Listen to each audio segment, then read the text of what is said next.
There is still some abortion news here.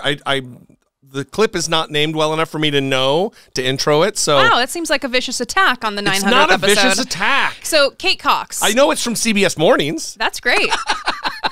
Kate Cox is the woman who had to flee Texas to obtain an abortion. And we don't know what happened to her. After the Texas Supreme Court ruled that she was not sick enough to obtain an abortion in the state of Texas, she had already left the state to get it because she couldn't wait because she actually was sick enough to need one. Yeah, the Supreme Court ruled in direct contrary narrative to what her physician said. Yeah.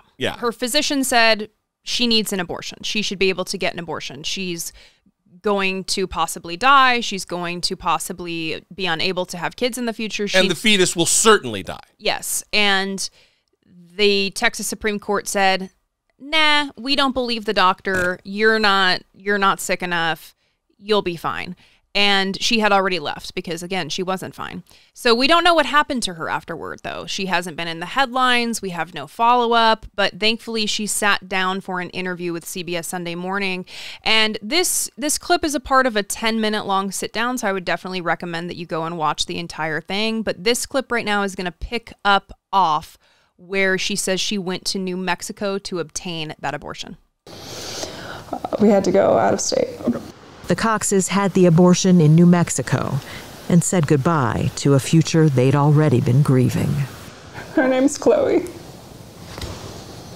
Why did you feel it was important to give her a name? I gave her a name because she'll always be my baby.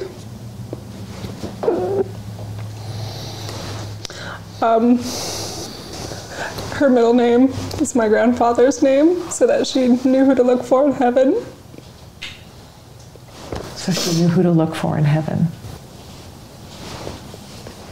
On December 11th, while the Coxes were away, the Texas Supreme Court overturned the lower court's ruling.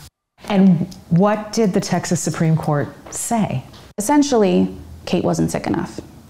And I think what that makes clear to me, and the fact that the Attorney General fought it as hard as he did, is that the exception in Texas doesn't exist at all.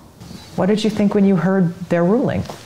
It was crushing. I was shocked that the state of Texas wanted me to continue a pregnancy where I would have to wait until the baby dies in my belly or dies at birth or lives for days and put my own health at risk and a future pregnancy at risk. We reached out to the Texas Attorney General and received no response. My best wishes to you for restored health and peace in the new year. The Coxes received hundreds of letters of support, but Kate stayed away from social media, where people on both sides weighed in, including former Pennsylvania Senator Rick Santorum. In the middle of this debate, Rick Santorum put out a picture of his daughter, who has trisomy 18 and is a teenager. Did you think there was any chance that your baby could have survived? You can't simply say, my child has trisomy 18, so yours would have ended up like this. I think that's a little ridiculous. Every case is different, and ours was extremely, extremely bleak. It was as severe as it gets, basically. The Coxes say the holidays with their family gave them some time to get back to normal, and they'll soon try to have another baby. Molly Duane has another abortion case in front of the Texas Supreme Court, and she says she's hopeful. Ultimately, Kate Cox didn't prevail. She lost. But did she make a difference? She absolutely made a difference. She got the health care that she needed. She got an abortion. But in terms of big picture, she brought people along on this journey with her. And she helped people understand the true human toll that abortion bans take on families.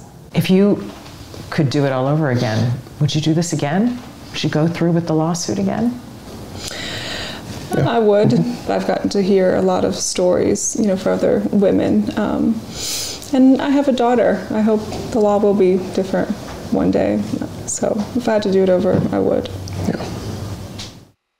Imagine being Rick Santorum and having the audacity to tweet about your child who has the same disorder that the fetus had in Kate Cox's case, and to say that your child is a teenager and that somehow means that Kate Cox should have a baby that all of her doctors are telling her is not going to survive. And if it does, it's going to live a very painful and short life of torture, and that it could possibly kill her as well and prevent her from having additional kids. When you can hear in her voice, you can see in her face that she wants nothing more than to have another baby. Yeah. This was a wanted pregnancy. Well, Rick Santorum, one, is just a shameless Trump ass-kissing ghoul. He wrote a book with his wife called Letters to Gabriel back in the 90s, the early 2000s or something.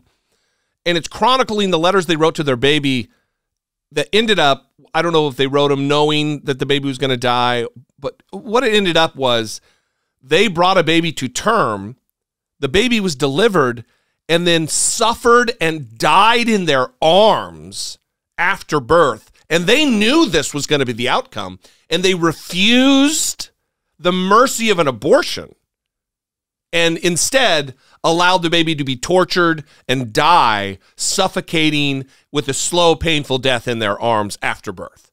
That's who Rick Santorum is. He is absolutely just a fucking ghoul. Yeah, and it's like, you know what? Make your choice, okay, Right. Rick Santorum? But that's the beauty of the pro-choice movement, little Ricky Santorum. and the beauty of freedom, right? Right. And a lack of government intervention, government telling you what to do with your life. If that's how you want to live, Rick, then have at it, all right?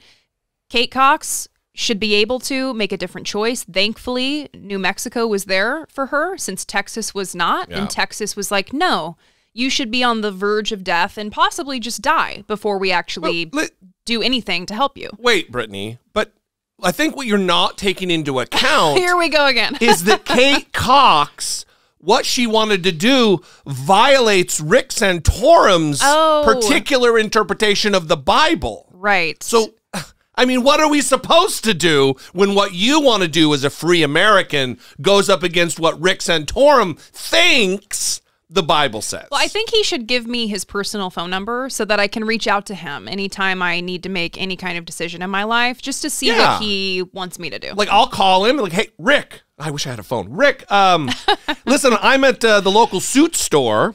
Oh, yes. And there's a sport coat here I really like, but it's made of silk and wool. It's a blending of fabrics. And I know in Leviticus it says that that's an abomination. It's a big no-no. Can I do it? That's him talking. Oh, I can. So the Bible says it, but that's okay? Okay, Rick. Okay.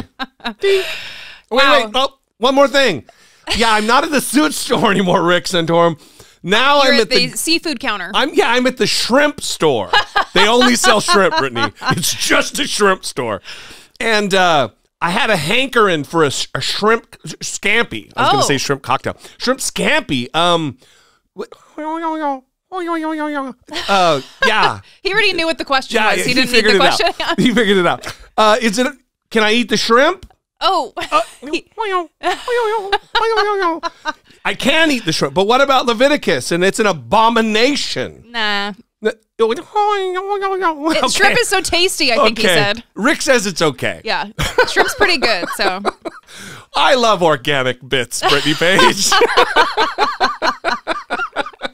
You need your red phone. You're missing your red phone. I should get another one so I don't have to carry it in here. Yeah. Hey, I'm glad to end on somewhat of a smiley note on what is a horrific chapter, another horrific chapter in the history of America relative to oppressing groups that are historically just oppressed and stepped on the necks of. We'd love to know what you think. Let's end it there. 657-464-7609. Of course, you can email a voice memo from your smartphone to idoubt it@dollemore.com.